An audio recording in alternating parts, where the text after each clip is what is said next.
السلام عليكم، وياكم كادر مركز المهندس. اليوم عندنا هاي جيب جراند شيروكي 2021 WL، شكله جيد. طبعا السيارة وارد أمريكي وما تحتوي على لغة عربية. بإذن رب العالمين راح ننزلها لغة عربية ونحول نظامها من ناحية تعريب ومن ناحية مؤثرات داشبورد من النظام الأمريكي إلى الخليجي. تابعوا الفيديو للنهاية. السلام عليكم، رجعنا لكم بهاي جيب جراند شيروكي WL. بفضل رب العالمين وتوفيقه عربناها لكل الشاشات وغيرنا نظامها من وارد أمريكي إلى خليجي. إذا تلاحظون المؤشر مال البارك بريك، بالوارد امريكي يجي كلمة بريك، وبالوارد خليجي يجي هذا حرف الاي وعليه دوائر واسهم. اذا تلاحظون الشاشة هاي حاليا مال راديو كلها عربية.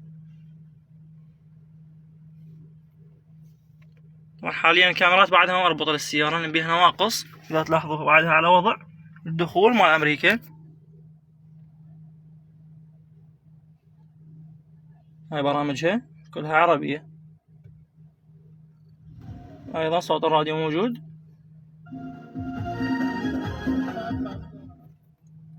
تحياتي.